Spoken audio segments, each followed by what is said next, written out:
story of a pilot who crash lands a plane and saves many, many lives and is considered a hero for what he does. But he has a dark secret, and that secret is that he struggles with alcohol and drugs, and that in fact he was drunk when he was flying the plane.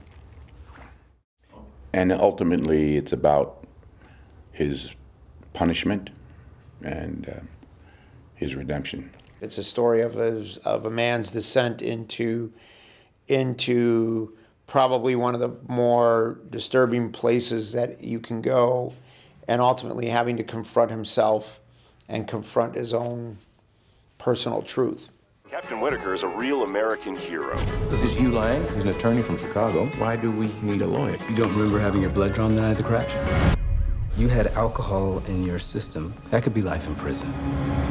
With Flight, you get back to live action movies after quite some time. You did Polar Express, Beowulf, and you did Christmas Carol. And what was particular attracting you for Flight? Well, I loved the screenplay.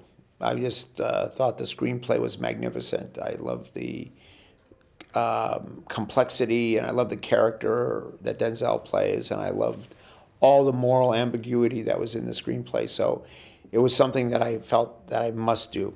Very rarely do you read good scripts, character-driven scripts, or do I read good scripts, character-driven scripts.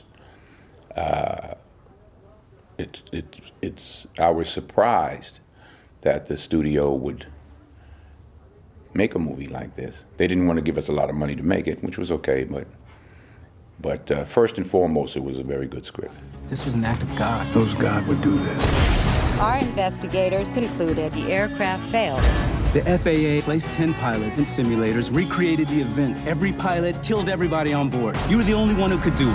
What's your personal take on the plane crash? Would he or would he have not saved the people, the 102 passengers, if he hadn't used drugs the day before, if he hadn't been on alcohol? Is he more relaxed?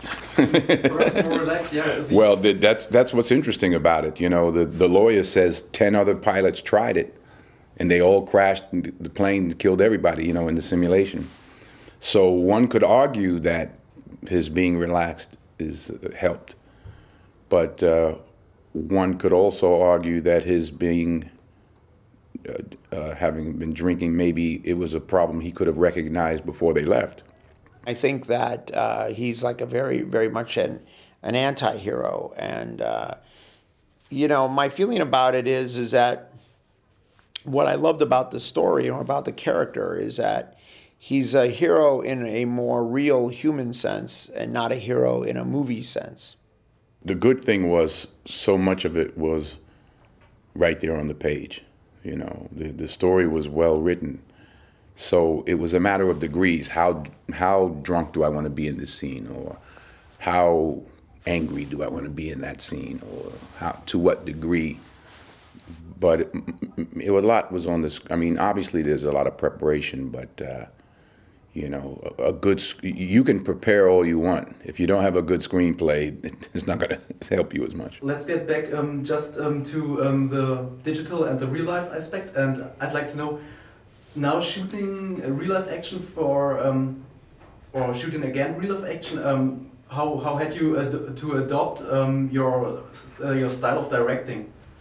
You know, not very much. You know, one of the things that's great about doing the digital performance capture that I've been doing is that you get to work with your performers very intensely, as if you were doing theater, black box theater. So I was in great training for many years working with magnificently talented actors, which I think helped me a lot when I got onto the set of Flight and working with this huge cast that I had. Any upcoming projects you can tell us about, or your future plans? Next year, or I don't know when it'll come to Germany, but probably next year, I did a kind of a action buddy comedy with Mark Wahlberg called Two Guns. So we kind of, I think it's a comedy. We'll see. Mm-hmm. Can you say who will direct it? I forgot his name. I can't think of it right now. I see. Yeah, he's from Iceland. You know, I don't have any idea what I'm going to be doing next. I've always, for my entire career, I've always just done one film at a time and taken a breath in between each project to see what, you know, is around, and so I really don't know. Mm-hmm. We're gonna roll it, okay? What do you mean roll it? Gotta do something to stop this guy. Here we go. I've got control. Oh, Lord! All right, Evans, flaps. Flap! Speed brakes. Speed brake.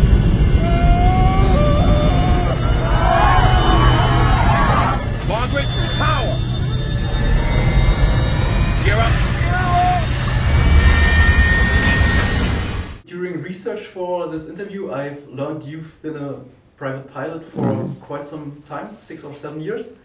And have you ever experienced something nearly as life-endangering as in the movie, or can you relate to it in some way? No, you know, when no. Luckily, I've only had some very minor, you know, incidents happen where instruments might have gone out and that sort of thing.